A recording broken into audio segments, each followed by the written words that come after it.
Saya Fredrik Sloalu, unit kerja SMP Negeri Ankiko, Kabupaten Timur Tengah Utara.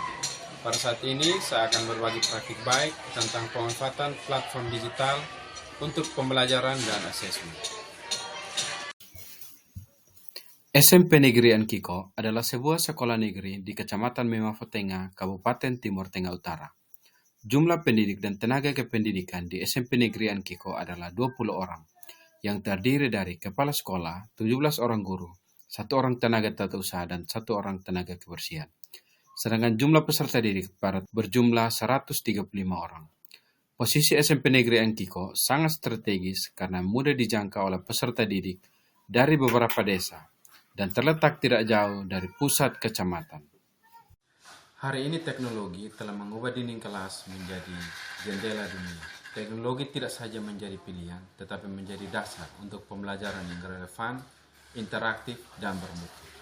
Pemanfaatan platform digital seperti Rumah Pendidikan dan juga platform mitra Kemendikbud seperti Google for Education, Quizzes atau Wayground, dan juga Assembler menjadi pilihan untuk pembelajaran dan asesmen yang bermutu.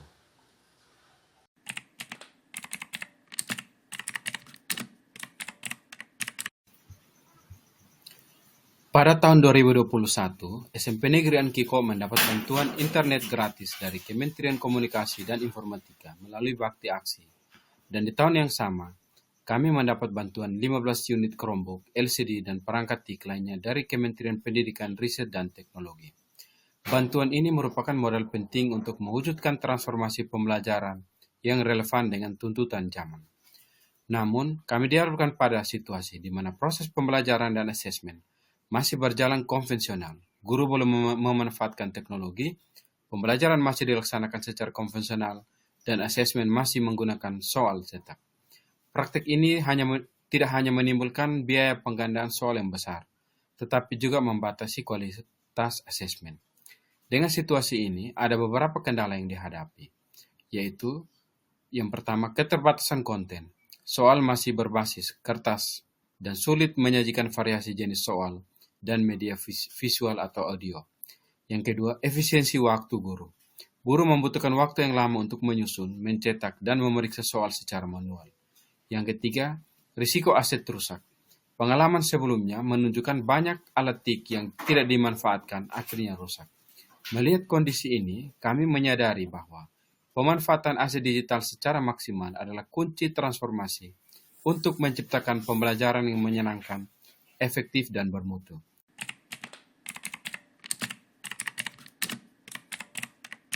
Setelah melakukan refleksi diri, wawancara dengan kepala sekolah, diskusi dengan rekan sejawat, dan observasi keadaan siswa, maka penulis menemukan beberapa masalah terkait praktik baik ini, yaitu yang pertama, guru minim pengetahuan TIK baru. Kedua, peserta didik awam perangkat digital.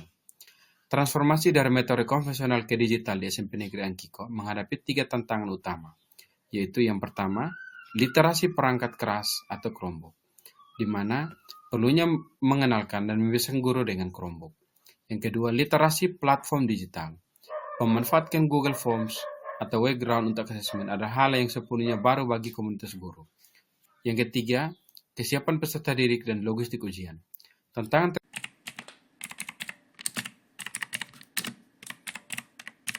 Pada tahap aksi ini, berfokus pada kolaborasi sistematis untuk mengintegrasikan teknologi ke dalam pembelajaran dan asesmen dengan beberapa langkah, yaitu yang pertama, landasan kebijakan dan aktivasi aset melalui konsultasi kebijakan dengan kepala sekolah, aktivasi ekosistem belajar ID dengan berkolaborasi dengan operator sekolah untuk mengaktifkan akun belajar ID milik kepala sekolah, guru, dan tenaga kependidikan.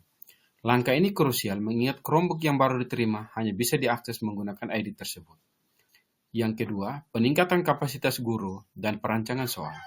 Setelah aset siap, fokus dialihkan pada peningkatan kompetensi rekan sejawat, yaitu berbagi pemanfaatan Chromebook, di mana yang berikut pembimbingan penyusunan soal digital, dan yang berikut membangun ruang distribusi soal, atau membuat Google Classroom untuk mempermudah akses dan manajemen soal. Dan yang ketiga, yaitu persiapan teknis, simulasi, dan eksekusi. Tahap ini berfokus pada memastikan kesiapan logistik, teknis, dan sumber daya manusia. Di antaranya identifikasi aset logistik, yaitu mengidentifikasi dan memverifikasi modal fisik yang ada seperti jumlah laptop atau Chromebook, kekuatan sinyal, dan ketersediaan internet. Yang berikut perencanaan teknis ujian. Berkolaborasi dengan panitia pelaksana, penulis membantu merancang detail teknis meliputi persiapan ruangan, pembagian sesi, dan pembagian jadwal pengawas. Yang berikut simulasi ujian, yaitu penulis dan rekan sejawat melaksanakan simulasi total untuk melatih peserta didik menggunakan Chromebook. Berbekal persiapan matang, penulis dan guru melaksanakan ujian berbasis Chromebook dengan Google Forms.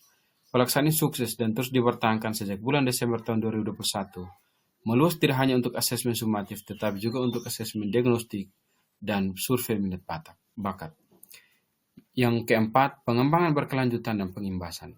Setelah sukses dengan Google Form dan untuk memperluas wawasan digital, penulis berinisiatif mengikuti pelatihan TIK seperti Pembatik tahun 2023 dan 2024, Google Master Trainer, Wayground Super Trainer, Assembler Certified Educator, Level 1 Inventor, dan Assembler Certified Trainer. Dan yang berikut, pengimbasan aplikasi interaktif. Di mana sebagai hasil pengimbasan, penulis memperkenalkan Wayground, atau yang dulu dikenal sebagai KUSIS, sebagai platform asesmen yang lebih interaktif. Penggunaan Wayground ini berhasil diimplementasikan untuk asesmen akhir sejak tahun 2023. Dan saat ini kami sudah menggunakan berbagai macam platform lain, seperti Assembler Edu dan Artificial Intelligence atau AI. Tentu saja ini adalah langkah maju dalam transformasi dan inovasi dalam pembelajaran.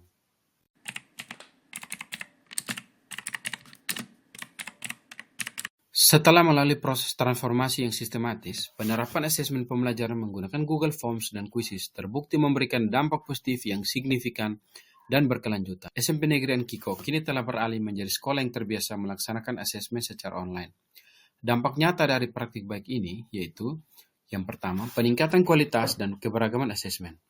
Transformasi ini berhasil menciptakan asesmen yang efektif, komprehensif, dan relevan. Guru kini mampu menghasilkan soal yang beragam seperti pilihan ganda kompleks, isian singkat, uraian, menjodohkan, dan beragam jenis soal lainnya. Tampilan soal tidak lagi monoton. Kini soal menyertakan gambar berwarna, video pengantar, atau tautan artikel yang diperlukan. Yang kedua, efisiensi biaya dan waktu kerja guru. Pemanfaatan teknologi secara drastis mengubah efisiensi kerja guru. Seperti hemat waktu, di mana proses penyusunan dan pemeriksaan soal yang sebelumnya memakan waktu berhari-hari, kini dapat diselesaikan dalam hitungan jam, bahkan menit. Otomatisasi penilaian didukung potensi penggunaan fitur Artificial Intelligence atau AI yang tersedia di platform telah memangkas beban kerja guru secara signifikan. Dan hemat biaya, di mana kami berhasil mewujudkan target zero kertas dalam asesmen, yang berarti biaya penggandaan atau fotokopi soal dan lembar jawaban kini dapat dihilangkan sepenuhnya. Yang ketiga, optimalisasi aset dan ekosistem digital. Aset yang sebelumnya berpotensi rusak karena tidak terpakai, kini menjadi tulang punggung kualitas. Pengaktifan akun Belajar ID juga membuka akses gratis ke berbagai platform profesional seperti Canva for Education, Google for Education, Wayground, dan Assembler Edu. Berbagai platform ini adalah mitra Kemendikbudristek yang secara keseluruhan, praktik baik ini telah menjadikan SMP Negeri Ankiko sebagai sekolah tangguh secara digital, siap menghadapi tantangan zaman, dan mampu memberikan pembelajaran dan asesmen yang bermakna bagi peserta didik. Demikian praktik baik ini saya bagikan, semoga menginspirasi. Salam dan bahagia. Perkenalkan, nama saya Rosalia Maya Selan, biasa dipanggil Maya. Saya bersekolah di SMP Negeri Ankiko. Saya murid dari Pak Ferry. Kami sangat senang belajar bersama Pak Ferry karena Pak Ferry membantu kami ujian menggunakan Quizzes. Perkenalkan, saya Ibu Maria Fatima Mus, unit kerja SMP Negeri Ankiko, rekan kerja dari Pak Ferry Diktus Lowalu. Saya sangat terbantu dalam pembelajaran dan asesmen dengan menggunakan platform digital yang diperkenalkan oleh Pak Ferry, seperti Quizzes, Assembler, AI, dan Google.